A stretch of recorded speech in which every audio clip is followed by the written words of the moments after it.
Hello mga idol, please like, share and subscribe for more novel stories to uploads. Diyos ng Digmaan, JC Entertainment. Kabanata 771 hanggang Kabanata 780. Kabanata 771. Dapat siyang patayin ng mga mandirigma ng Chapman family sa lalong madaling panahon. Hindi mahalaga kung mag-aaksaya sila ng ilang mga bodyguard, ang dalawang mandirigma ay maihahambing sa isang 6 na bituin na hari ng digmaan. At naglakas loob siyang patayin sila. Paano ko ito ipapaliwanag sa aking pamilya? Pagkatapos magsalita ni Peace, sinabi niyang muli. Higit pa sa mga babaeng iyon ngayon. Kailangan kong sabihin sa aking ama na dapat silang lumabas at harapin ang problemang ito. Pagkatapos mag-isip tungkol dito, hindi nagtagal ay kinuha niya ang ilang mga bodyguard at nagmaneho sa isang malaking manor. Ito ang lugar kung saan madalas nakatira ang pamilyang Chapman, at ang nakaraang villa ay isang lugar lamang kung saan paminsan-minsan ay naninirahan sa labas ang Peace Chapman para sa kalayaan. Siyempre, doon din siya nag-enjoy sa paghahanap ng magagandang babae kapag malaya siya, pero dahil ayaw ng kanyang ama at ilang matatanda, madalas niyang ginagawa ang mga bagay na iyon sa likuran nila. Tulad ng para sa mga tao ng pamilyang Chapman, sa ilalim ng normal na mga pangyayari hanggat ang kapayapaan ay hindi magdulot ng labis na kaguluhan, pipili nilang bulagin siya. Oh, young master, bakit ka bumalik ngayon? Kakababa pa lang niya ng sasakyan nang may lumapit na miyembro ng Chapman family at bumati sa kanya. Nakita ni Peace ang kasambahay na ito at lumakad ng 2 hakbang at saka tinapik ang kanyang puwet. Matagal na, Sarah, gumaganda na talaga ang figure mo, libre na ako sa susunod. Kaya ang pahalagahan ito ng young master, how's that sound? Young master, you must be joking, hindi ka naman nagkukulang sa magagandang babae no? Lagi akong nandito. Wala ka lang ba? Ngayon, mukhang nahihiya ang dalaga, ngunit mababasa mo sa pagitan ng mga linya sa kanyang mga salita at puno ng mga pahiwatig. Kung tutusin, bagamat may gusto si Peace sa mga babae, generous naman siya sa mga kuha niya. Alam ng lahat na hanggat maaari siyang magkaroon ng magandang gabi sa kanya, ang perang nakukuha niya ay sapat na para sa kanila na gastusin habang buhay. Minsan ay basta-basta lang siyang nagpapashot at gumagastos ng milyon-milyon. Iyon ang dahilan kung bakit ang ilang mga katulong ay hindi nagugustuhan ng mga hands-on na pagsasanay ng Peace Chapman, ngunit kahit na inaabangan ito. Sarah, ikaw ba ang iniisip ko ngayon? Umiti si Peace at pagkatapos nagsabi. Maglinis ka ng kaunti ngayong gabi, pagkatapos ay paano ito? Pumunta sa aking silid ng palihim, pag-uusapan kita tungkol sa buhay ngayong gabi. Master, masama ka, hindi kita papansinin. Sabi ni Sarah sa huwad na kahinhinan, namula ang mukha at tuwang-tuwa siyang tumakbo. Mukhang may pagkakataon siya ngayong gabi. Hindi nagtagal, dumating si Peace sa sala ng isang malaking villa. Sa oras na ito, naglalaro ng chess sa sala ang patriarch ng pamilyang Chapman at ang matandang master ng pamilyang Chapman, at nanonood din ang ilang matatanda. Bakit ka bumalik? Siguradong sisikat na talaga ang araw mula sa kanluran. At dito ko naisip na hindi mo na alam na nasa pamilya ka na ng Chapman. Tumingin si Old Master Chapman kay Peace na pumasok sa pinto at hindi maiwasang mapangiti. Tama, narinig ko na tinawag mo kaming dalawa sa madilim na gwardiya ng pamilyang Chapman para lumabas kasama mo.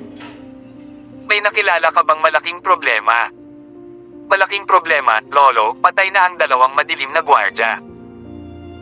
Ibinaba ni Peace ang kanyang ulo at nagngangalit ang kanyang mga ngipin at mahinang sinabi. Kabanata 772. Kaunti lang ang maaaring maging Dark Guard ng Chapman family, at ang mga Dark Guard na iyon ay pawang mga tunay na master. Sa pinakakaunti, tanging ang mga taong may lakas na maihahambing sa 4 at 5 star na King of Wars ang kwalipikadong maging Dark Guard ng Chapman family. Sa ilalim ng normal na mga pangyayari, ang mga taong ito ay hindi gagawa ng aksyon. Lamang kapag ang pamilya Chapman ay nakatagpo ng isang malaking bagay, pagkatapos ay talagang imposibleng hindi kumilos. Bagamat napakalakas ng mga Dark Guard ng Chapman family, hindi sila marami, kahit 12 sa kabuuan. Ngayon, bumalik si Mr. Chapman mula sa labas at narinig na tinawag ng kapayapaan ang dalawang madilim na gwardya. Medyo malungkot pa rin siya noon. Gayunpaman, sa pag-iisip at hinayaan niya itong dumausdas, tutal apo naman niya ito, natatakot siyang muli siyang umibig sa isang babae sa labas. Pero sa hindi inaasahan, sinabi nga ni Peace na patay na ang dalawang Dark Guard. Nagsasabi ka ba ng katotohanan? Sabi mo patay na ang dalawang Dark Guard. Dapat tingin ng lahat ng miyembro.ng pamilyang Chapman, at maging ang patriarch ng pamilyang Chapman ay hindi naiwasang pagtanong ng may pagtataka. Pagkatapos ng lahat, ang mga makakapatay sa mga madilim na gwardya ng pamilyang Chapman ay tiyak na walang masamang epekto sa labanan. Ang susi ay napatay ng kalaban ng dalawang nakatagong Dark Guard, kahit alam nilang gling sila sa Chapman family, naglakas loob silang pumatay. Sa pagkakataong ito, tila mas malaking puwersa ang na-offend ng kanyang anak. Oo, totoo. Tumango si Peace. Alam niyang walang paraan para itago ito. Pamatay man ang kapitan o ang pinuno ng kanilang regular na bodyguard ay ayos lang. Kung may pera ka, pwede kang mag-recruit anumang oras. Bukod dito, sa lungsod ng Swallow, madalas na namamatay ang mga tao. Ito ay karaniwan din. Ngunit kung ang isang madilim na gwardya ay namatay, ito ay isang malaking kawalan sa pamilyang Chapman. Napabuntong hininga si Old Master Chapman, at pagkatapos ay dahan-dahang tumayo, tumingin kay Peace, at pagkatapos ay sinabi ng may malamig na mukha. Sobrang inispoil ko kayo, karaniwan mong kinukuha ang mga bodyguard para lumabas at magpakitang gilas. Wala kaming pakialam dito, hinihiling lang namin na huwag mong saktan ng malaking puwersa. Tingnan mo, sa pagkakataong ito, tiyak na naprovoke mo ang ilang malalaking puwersa. Sa puntong ito, puminto si Old Master Chapman bago nagtanong. Sabihin mo sa akin ang tungkol dito, anong puwersa ang iyong pinukaw, aling pamilya? Anong klaseng puwersa sila, kung tutusin, hindi ko pa masyadong kilala. Matapos itong isipin ng kapayapaan, hindi inaasahan. Ano? Ang mga tao ng pamilya Chapman ay tumitig sa kanila na may malalaking mata, ganap na natigilan. Hindi mo man lang naisip kung anong klaseng kapangyarihan sila, at hinayaan mong mamatay ang mga Dark Guard ng pamilya namin Chapman. At dalawa sa kanila. Walang imik ang patron ng pamilyang Chapman. Nagdusa sila ng malaking kawalan na sa huli ay babayaran ng kanyang anak. Hindi sila makapangyarihang puwersa. Ang alam ko lang ay may pangalang lalaki Jack, isang babaeng nagngangalang Selena, at isang babaeng nakamaskara. Kabanata 973. Pagkatapos pag-isipan ito, sinabi ni Peace. Ang lalaki at ang babaeng nakasuot ng maskara ay napakahusay. Yung isa naman ay Selena ang tawag at parang ordinaryong tao lang. Siguradong hindi sila ang kalaban ng dalawa nating Dark Guard. Ang ating mga Dark Guard at marami sa ating mga bodyguard ay pinatay ng isang 40 o 50 taong gulang na lalaki na kanilang kapitan ng bodyguard. Napakalakas ng kapitan ng bodyguard. Umunat ang noo ni Old Master Chapman, at muling nagtanong. Ang dalawang maitim na gwardya na dinala mo, gaano sila kalakas? Ang kanilang mga lakas ay maihahambing sa mga sa 6-star King of War. Hindi ko akalain na ganoon kadali silang mapapatay. Sa palagay ko ang kapitan ng bodyguard ay dapat na maihahambing sa kapangyarihang panlaban ng 7-star o 8-star King of War. Umiti ng mapait si Peace habang nagsasalita. Ikaw. Ang matandang master na si Chapman ay lalong nagalit na itinuro ang kapayapaan gamit ang kanyang daliri. Sa pagkakataong ito, dalawang napakalakas na Dark Guard ang namatay. Diyos ko! Na-offend mo ang isang taong mataas, at least sila ay mula sa mga second-rate na pamilya, tama ba? Lolo, hindi ko sinasadya, hindi ko akalain na ganoon pala kalakas ang kabilang partido, Arno ang dapat kong gawin ngayon. Sa palagay ko, dapat nating patayin ang kabilang partido, kung hindi, natatakot akong pagtawanan ng mga tao sa mga Chapman. Ang kapayapaan ay hindi maiwasang humimok. Isang elder mula sa pamilyang Chapman ang talagang nagbuka ng kanyang bibig pagkatapos mag-isip tungkol dito. Akala mo ba kayang patayin ng kapitan ng bodyguard ng kalaban ng dalawang malalakas na lalaki na tulad nila? Mayroon bang ibang malakas na tao sa kabilang panig? Bagamat malakas ang aming Pamilyang Chapman, maaari lamang itong ituring na isang pangalawang rate na pamilya. Kung patuloy nating imbestigahan ang bagay na ito, kahit na ang kalaban ay mayroon lamang isang malakas na tao na maihahambing. Sa isang 7-star o 8-star King of War, kung ang kalaban ay desperado, maaari itong pumatay ng marami sa atin. Sa oras na iyon, hihina din ang ating lakas. Medyo marami. Pagkatapos mag-isip tungkol dito, sinabi ng isang kabataang lalaki mula sa pamilya ng Chapman. Pero, kung kumalat ang bagay na ito, hindi ba talaga tayo pagtatawanan? Tsaka wala pa akong narinig sa kanila. Tinojak puti. Ito Jack ay napakalakas. Pagkatapos magsalita, tinanong niya muli ang kapayapaan. Guro, dapat mong malaman gaano kalaki ang lugar kung saan nakatira ang kabilang partido. Hindi rin naman masyadong malaki. Mga 20 townhouses lang na napapaderan. Pakiramdam ko maliit lang na puwersa at wala pa akong nakikitang bodyguard. Matapos pag-isipan ito, muling sinabi ni Peace. Gayunpaman, napakalakas din ng babaeng nakamaskara dahil nasaktan din siya ni Caleb Quinton. Nang maglaon, gusto siyang tulungan ng pangalawang tiyuhin ni Master Quinton, si Hunter Quinton, ngunit binigyan siya ng matinding aral ng babaeng nakamaskara. Hunter, sumimangot ang matandang master ng Chapman family, siya ay isang 3-star King of War. Mukhang ang babaeng tinutukoy mo ay malamang na isang makapangyarihang manlalaban na may combat effectiveness na maihahambing sa isang 4-star at 5-star Queen of War. Hindi bababa sa tiyak na ang nakatatandang lalaki at ang babaeng ito ay hindi mga taong dapat ay provoke. Hindi ka pwedeng magpadalos-dalos kasi sa ngayon hindi pa natin alam ang detalye ng kabilang partido.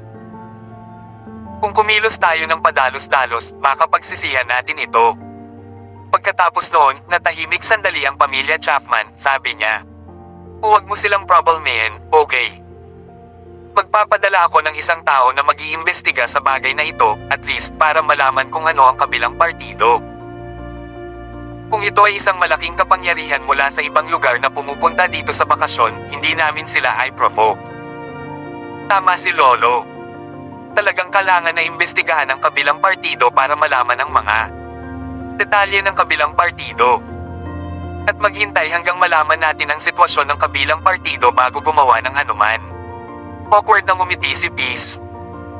Bagamat gusto na niyang umatake ngayon, kailangan niyang isaalang-alang ang sinabi ng matanda. Kabanata 974. Jack, dadating ba ang pamilyang Chapman para guluhin tayo? Sa gabi, sina Selena at Jack nakahiga sa kama, nakasimangot, nag-aalalang tanong ni Selena. Kung tutusin, mas magaling ang pamilyang Chapman na ito kaysa kay Caleb. Ito ay isang pangalawang rate na pamilya, at ang pangalawang rate na pamilyang ito sa Swallow City ay dapat na mas makapangyarihan kaysa sa mga pangalawang rate na pamilya sa Eastfield. Ang dalawa ay ganap na walang kapantay. Depende sa kanila kung sila ay matalino o hindi matalino. Kung alam nila na mayroong isang malakas na tao sa aming panig at sila ay maglakas loob na lumapit at mamatay, kung gayon hindi ko ito mapigilan. Kung sila ay sapat na matalino, hindi sila maglakas loob na kumilos ng padalos-dalos. Pagkatapos ng lahat hindi pa nagtagal mula noong una akong dumating sa Swallow City. Hindi nila dapat malaman kung sino tayo at kung ano ang sitwasyon. Jack tumawa, ngunit sinabi sa halip walang pakialam. Totoo rin yan. Umiti si Selena, saka humiga Jack sa dibdib, at muling itinaas ang kanyang ulo upang magtanong. Kung gayon, asawa, kailan ka pupunta at makikita ang iyong ama? Jack mapait na ngumiti. Sandali lang, nag-imbestiga pa ako ng ibang bagay dito, may dragon scale sa Swallow City na ito. Nagkataon na interesado ako sa bagay na ito, kaya plano kong maghintay at mag-imbestiga. Tama ba? Talaga bang may dragon sa mundo? Matapos marinig ito ni Selena, sumimangot. Siya, sigurado ka ba na kaliskis ng dragon iyon, hindi ibang kaliskis ng hayop? Selena, sa mundong ito, hindi lang mga dragon ang umiral, ngunit naniniwala ako na magkakaroon ka pa rin ng pagkakataon na makita sila sa hinaharap. Jack nakangiting sabi. Talaga. Matatakot ako kung makakita ako ng isa. Ito ay isang maalamat na hayop pagkatapos ng lahat. Hindi ko alam kung ano ang itsura nito, kaya lang kumain ng tao. Natawa din si Selena, pero hindi ito sineryoso. Ako ay isang dragon, kakainin kita ngayon. Jack tumawa at tumalikod, diniin si Selena sa ilalim niya. Namula ang mukha ni Selena, nahihiya, pero Jack hinalikan siya pababa. Sa sandaling ito, sa pamilyang puti hindi nagtagal ay dumating kay Lily Ligorio ang ikasyam na patronum na si Brenton White. Nang makitang paparating si Brenton, hindi na makapaghintay si Lily na magtanong. Paano na? Hinayaan kito ang mag-ayos ng ilan pang tao para patayin Jack, kamnaste ka na. Ngayong alam mo na kung saan sila nakatira, dumiretso ka at patayin mo sila, hindi na magtatagal, di ba? Mapait na ngumiti si Brenton, at pagkatapos ay sinabi, Madam, Jack at ang iba ay wala na sa Eastfield, umalis na sila. Ano? Umalis sila? Matapos marinig ito ni Lily, mabilis siyang tumayo. Saan sila nagpunta? Alam mo ba? Hindi ko pa alam. Ang aming mga tao ay nakarating lamang doon at natagpuan na ang gusali ay walang laman, at pagkatapos ay nagtanong tungkol dito. Doon lang nila natuklasan iyon Jack ay nakasakit ng maraming makapangyarihang puwersa. Matapos patayin ang ating mga tao, isang grupo ng mga dayuhang kapangyarihan ang pumasok, ngunit pinatay pa rin sila ng bata. Bukod dito, nasaktan din niya ang isang puwersa sa Gin City, ang pamilyang Lambert. Kaya naman palihim silang umalis sa Eastfield. Kabanata 975. Napangiti ng mapait si Brenton matapos itong iulat. Lihim silang umalis sa Eastfield. Kumunat ang noo ni Lily. Ang batang ito, pagkatapos na masaktan ang mga puwersang ito sa Gin City, pupunta ba siya sa ating White family? Walang mapupuntahan, malamang na pumunta siya sa pamilyang puti para makuha ang proteksyon ng pamilyang puti. Ewan ko dito. Palihim daw siyang umalis ng syudad sa gabi, pero kung saang direksyon sila nagpunta, hindi sigurado ang ating mga tao, nag-aalala ako ngayon kung pupunta sila sa pamilyang puti o hindi. Kung oo, malamang na nandito na sila sa loob ng 2 araw. Sagot ni Brenton. Medyo nag-aalala din siya, tutal palihim na siyang kumukuha ng pera, marami rin siyang benepisyong nakuha kay Lily Ligorio. Ito ay hindi lamang para sa 1 taon o 2, ngunit higit sa 10 taon. Ngayon kang Jack pagbalik, tiyak na malalaman ng patriarch ng White family na hindi siya nagbigay Jack anumang pera o anumang mapagkukunan, kung gayon si Lord White ang unang papatay sa kanya. Sa simula, malaki ang pamilya Ligorio, at kamangha-mangha ang talento ng young master. Inakala nilang lahat na siya ang tagapagmana ng paternal master ng White family, Jack tiyak na hindi magkakaroon ng pagkakataong bumalik. Kaya naman naglakas loob siyang maging matapang at maglakas loob na gumawa ng mga bagay para kay Lily. Sa hindi inaasahang pagkakataon, biglang nagbago ang nangyari ngayon, lahat ng iyon ay nag-alala sa kanya. Sa una, iniisip niya na kung nahanap niya Jack at pinatay iya, ang mga pangyayari sa mga taong ito ay tiyak na hindi mabubunyag. Hindi niya inaasahan na ang taong pinadala para gawin ito ay maaalis at higit pa doon Jack at ang bahay palihim na umalis sa Eastfield. Hindi namin maaring hayaan, ang batang ito ay pumunta sa White family. Medyo nag-alala din si Lily. Pagkatapos mag-isip tungkol dito, sinabi niya, pumunta ka at magpadala ng higit pang mangat. Maaari mong ayusin para sa kanila para sa isang ambush. Kung tutusin, kakaunti lamang ang mga pangunahing kalsada patungo sa White family villa. Kapag nahanap mo na Jack, at iba pa, patayin agad. Hindi mo sila hahayaang pumunta sa bahay ni White ng buhay, kung hindi, mahihirapan tayo. Agad namang tumango si Brenton, at nagayos ng kung sino. Pero, pagkaraan lang ng 2 hakbang, pinigilan siya ni Lily. Tandaan mo na dapat makinig sa iyo ang mga taong ito na iyong inayos. Ang mga bagay na ito ay dapat na ilihim. Okay, madam. Tumalikod si Brenton at saka nagmamadaling lumabas. Dapat niyang ayusin ang isang tao sa lalong madaling panahon. Kung hindi, kung nabigo sila, Jack at ang iba ay darating sa pamilyang puti at napakahirap para sa kanila na pumatay Jack. Kinaumagahan, natagpuan nila na Jack. Guro, nag-imbestiga kami sa lahat ng dako at wala kaming nakitang anumang kapaki-pakinabang na balita. Ang alam lang namin ay nagstay siya noon sa isang hotel at sinabing nakipag-ugnayan siya sa Mga tao mula sa lang underground forces. Sa ilalim ng anong mga pangyayari. Hindi ko talaga alam. Dapat tingin sila ni Jack puno ng solemnity ang mga mata niya. Nakipag-ugnayan siya sa mga tao mula sa underground forces. Hindi kaya ang kaliskis ng dragon na ito ay nasa kamay ng isang tao mula sa underground forces. Jack sinabi pagkatapos mag-isip tungkol dito. Ang mga taong ito mula sa mga puwersa sa ilalim ng lupa ay hindi gumawa ng anumang seryosong negosyo. Gayunpaman, dahil sinabi ng iyong kapatid na ito ay isang bitag, naniniwala ako na ang kabilang partido ay tiyak na makikipag-ugnay sa amin at gagawa ng paraan upang mahanap kami. Ibig mong sabihin, wala to yung dapat ipag-alala. Napaisip sila na saglit. Well, magpadala ka na lang ng mag-imbestiga sa paligid. Naniniwala ako na ang kabilang partido ang magkukuso na makipag-ugnayan sa amin, ngunit ang aming mga tao ay dapat ding mag-imbestiga, kung hindi, hindi nila mahahanap ang aming contact. Jack sinabi. Gusto kong makita kung sino ang naglakas loob na sumalungat sa akin, sa mundong ito, bukod sa isang tunay na nakatagong pamilya, hindi ako natatakot sa iba. Kabanata 976. Sa sandaling ito, isang bodyguard ang tumakbo at sinabing Jack. Master, may 2 dilag na naghahanap sa iyo sa labas.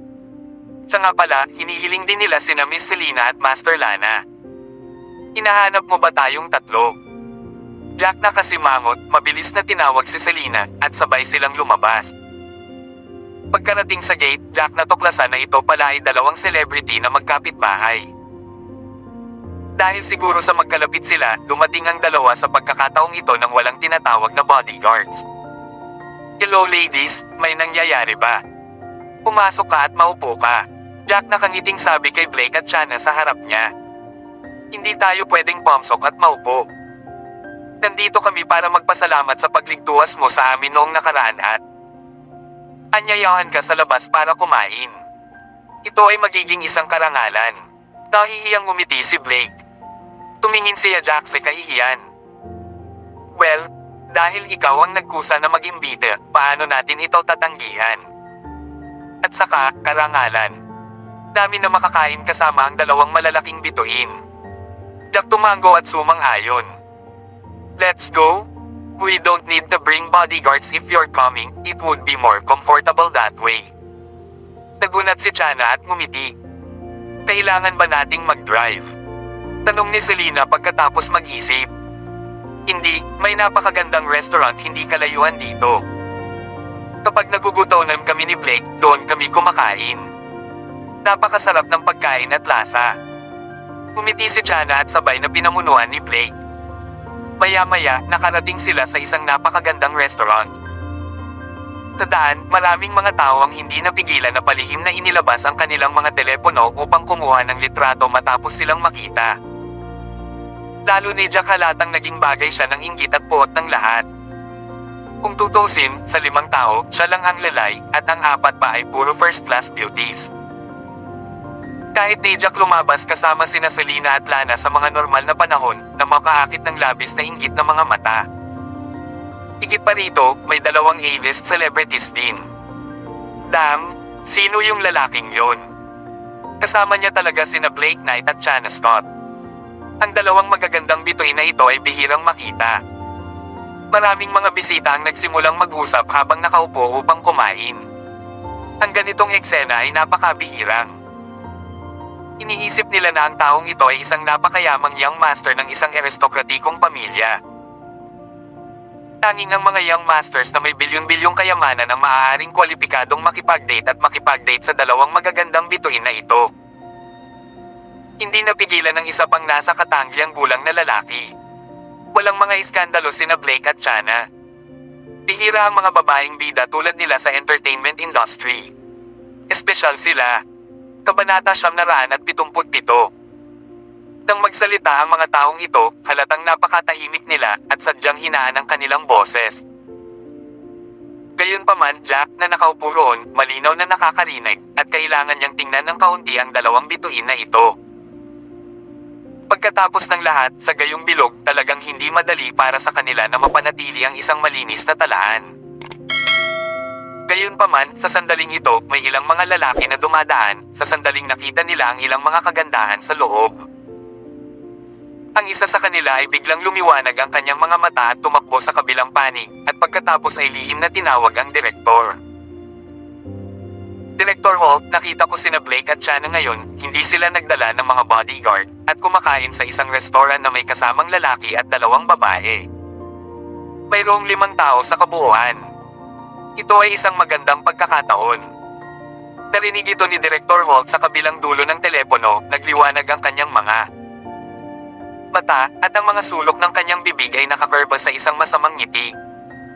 Talaga. Mahusay, ibigay mo ang address at kukuha ako ng isang tao na pumunta doon kaagad. Sa pagkakataong ito, nagpapadala ako ng ilang mas makapangyarihang lalaki. Talagang walang kwenta ang mga bodyguard na iyon noong nakaraan. Hindi nila mahuli ang 2 babae at ang mas malala pa ay nahuli sila. Salamat sa tawag. Agad na ipinadala ng lalaki sa kabilang dulo ng telepono ang lokasyon.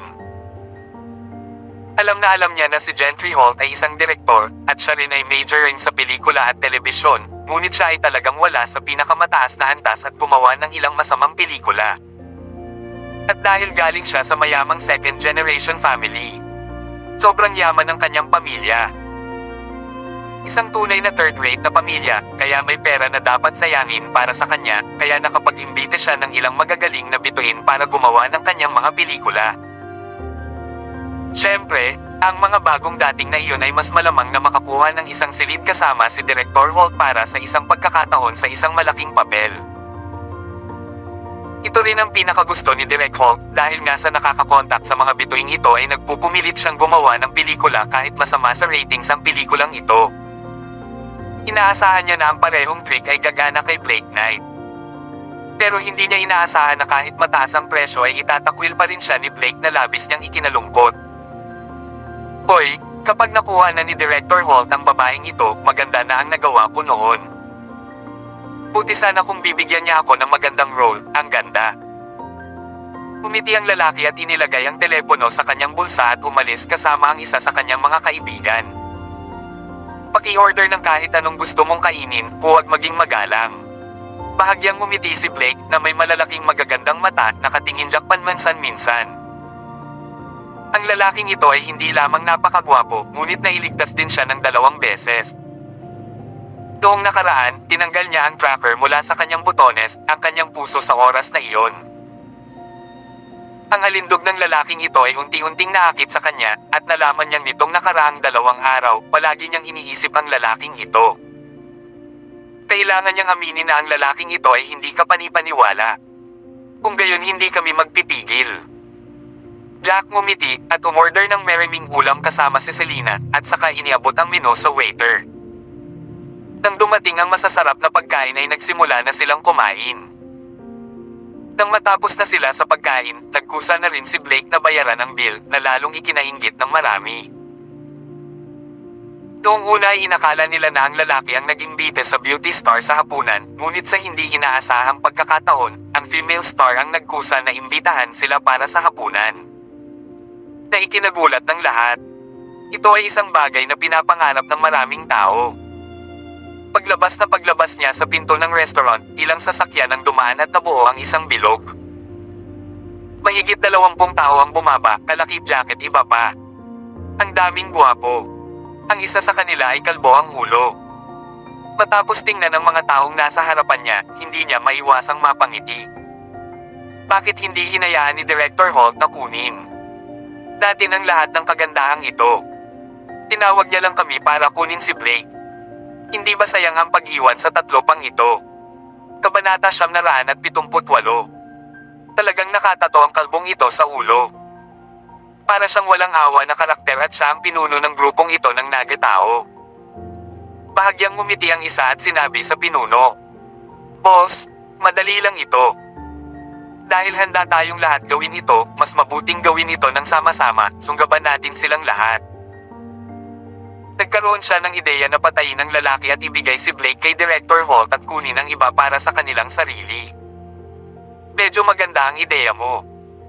Mas masarap sa pakiramdam kapag kasama natin ang 3 beautiful ladies. Umiti ang kalbo at may mapaglarong tingin. Mukhang may lakas pa ng loob itong si Director Holt na gumawa ng ganitong klaseng kalokohan, hindi ba tinuruan ko siya ng leksyon? Noong nakaraan, Jack tumingin sa mga taong nasa harapan niya at malamig na ngumiti. Nang nakita ni Blake ang napakaraming tao mula sa kabilang partido, medyo nag-alala siya. Tinansya niya na ang lakas ng ayabanan ng mga taong ito ay dapat na mas malakas kaysa sa nakaraang grupo. Tumingin siya sa tatlo at Jack na may kaunting pag-aalala at pagkatapos ay sinabi, "Pasensya na, mukhang nahihirapan na naman ako. Malamang na hindi madaling pakitunguhan ang mga taong ito." Jack and ngumiti sa kanya ng walang ingat. Natawa siya. "Huwag kang mag-alala, ito ay isang bangkos lamang ng basura." Naghahanap talaga ng gulo itong si Director Hall.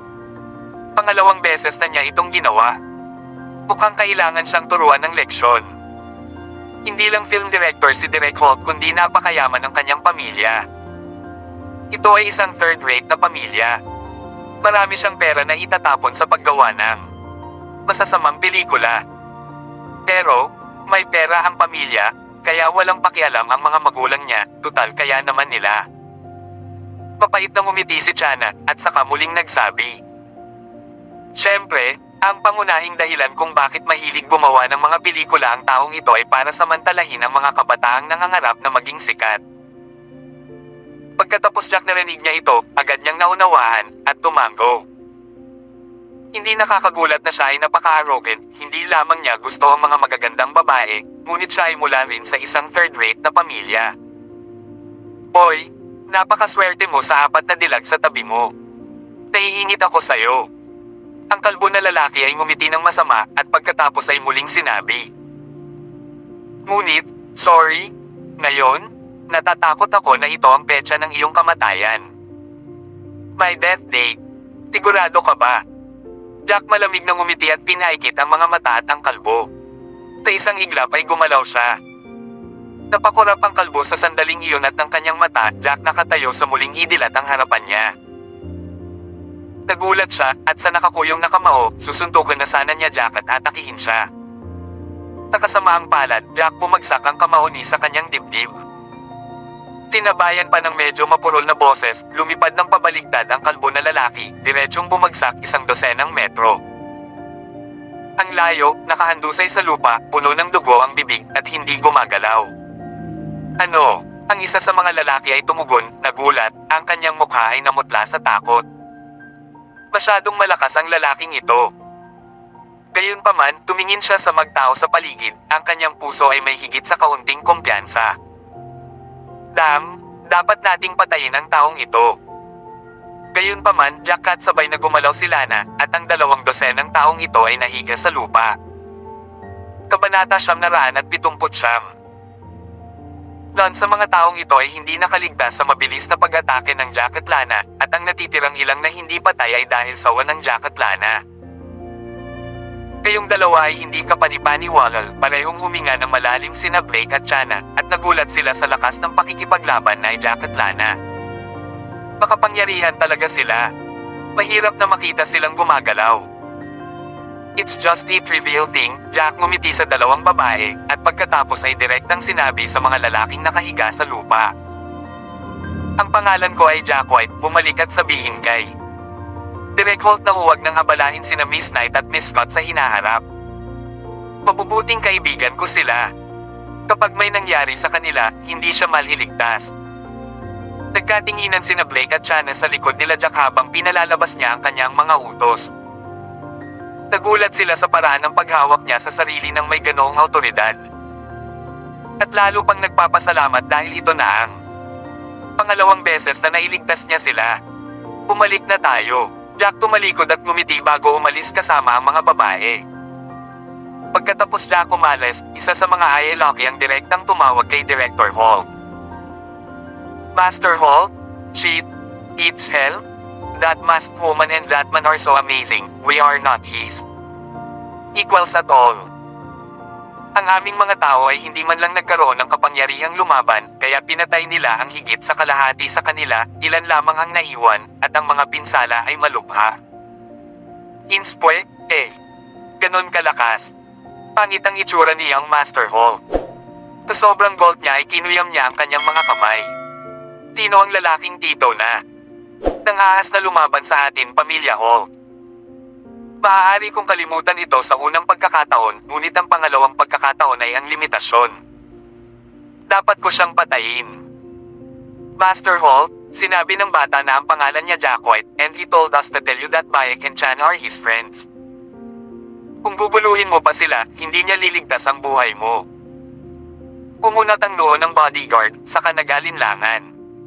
Hindi ba ipagtatanggol ang buhay ko? Halos magsuka ng dugo si Young Master Holt dahil sa galit. Ang taong ito ay talagang naghahanap ng kamatayan. Hindi ako naniniwala dito, Jack, isang taong hindi ko pa naririnig, naglakas loob na manggulo sa amin. Third-rate family tayo, tama ba? Pagkatapos magsalita, mabilis na ibinaba ni Master Holt ang telepono at bumalik sa bahay ng Holt. Pagdating sa tirahan, diretso niyang hinanap ang isang matandang lalaki at sinabi sa matanda. Matanda, huwag mong kalimutan ang sinabi mo sa simula, may utang ka sa akin, ngayon na ang oras para bayaran ito. Medyo kulay abo ang buhok ng matanda. Kumango. Sa totoo lang, matagal ko nang gustong ibalik ang pabor mo, kaya kung babayaran ko ang pabor mo, hindi na ako magkakautang sa iyo. Well, ito ang sinabi mo, ikaw ang 7-star King of War, naniniwala ako sa iyo. This time, siguradong hindi ako mabibigo. Gusto kong tulungan mo akong pumatay ng ilang tao at mahuli din ang isang babae. Nakangiting sabi ni Young Master Holt sa matanda. Walang problema, walang iniisip na tumango ang matanda. Fine, tara na. Direktang kinuha ni Young Master Holt ang matanda at tinawag ang 7 o 8 sa mga masters ng Holtz at sabay-sabay na nagmaneho, dumiretso sa lugar kung saan nakatira sina Blake at Chana. 4 na babae at isang lalaki.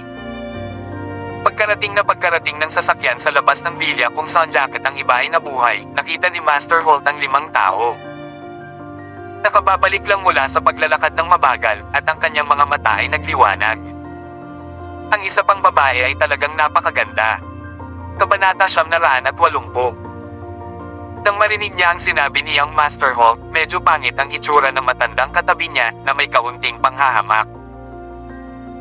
Ang pinakaayaw niya ay ang mga lalaki na nambubuli sa mga babae, ngunit nang maisip niya ang katotohanan na siya ay talagang may utang na love sa Pamilya Holt, sa wakas ay lumabas siya ng kotse kasama niya. Tino ulit ito, Jack, hindi ko maiwasang mapakunot ang noo matapos makita ang kabilang partido mula sa malayo. Nandito na si Young Master Holt, si Director Holt iyon. Ito ay talagang mabilis. Tumingin si Blake sa kanya at lumungkot ang mukha nito. Sakto siyang dumating. Niligtas ko siya mula sa pag-aalala tungkol sa panggugulo sa mga bab. Sa pagkakataong ito, gagawin ko siyang unite para turuan siya ng leksyon na huwag mag-provoke ng mga babae. Jack malamig na ngumiti at pinunasan ang kamao, nakangiting nakatingin sa unahan. Anak, patay ka ngayon. Ang lakas ng loob mong lumaban kay Young Master Holt, matapang ka talaga. Lumapit si Young Master Holt Jack sa hindi kalayuan, huminto, ngumisi at tumingin kay Chana. Si Lina at Lana. Jack tumingin sa mga taong nasa harapan niya, puno ng panghahamak ang mga mata niya. Sigurado ka ba dito? Nagdala ka ng mahigit 20 tao dito noon at wala ni isa sa kanila ang aking kalaban. Sa pagkakataong ito, mas maraming basura ang dinala mo. Gusto mo rin silang ilibing. Anak, wala ka talagang mga mata, ang matandang ito, iyon ay isang 7-star King of War, kaya kanyang patayin ng 100 beses mag-isa. Tumawa ng malakas si Young Master Holt. Lan sa mga tauhan ko ang napatay mo. 7-star King of War. Ikaw ba ang hari ng digmaan? Jack tumingin sa matanda at hindi napigilang sumimangot. Hindi ko inaasahan ang isang marangal na 7-star King of War na sasama sa ganitong uri ng basura. Nakaka-disappoint talaga. Bahagyang kumaibot ang mga sulok ng bibig ng matanda, ang mukha ay medyo pangit saglit at pagkatapos ay sinabi niya, Anak, masisisi lang kita sa malas. Noong nasa Q battlefield ako, wala akong panahon para tansyahin ang kapangyarihan ko.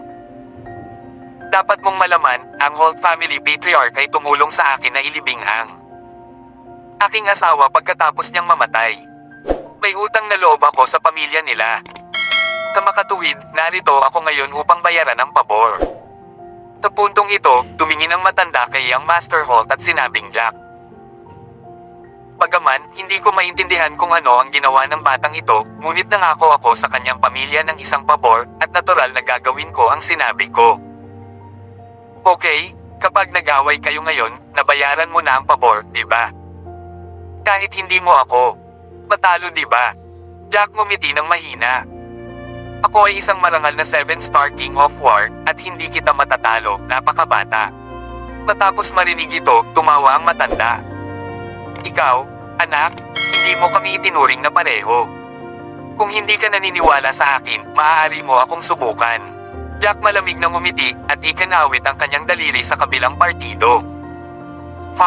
Hindi na nagsalita ang matanda. Pagkatapos ng malamig na singhot, ibinaling niya ang paladyak at bumuo ng panloob na enerhiya at itinulak ang kanyang palad patungo sa kanila. Dumating ang isang napakalakas na hangin, Jack, na may medyo nakaka-depress na momentum. Ang iyong lakas sa pakikipaglaban ay talagang pambihira. Kailan Jack nakita niya, hindi niya maiwasang magulat.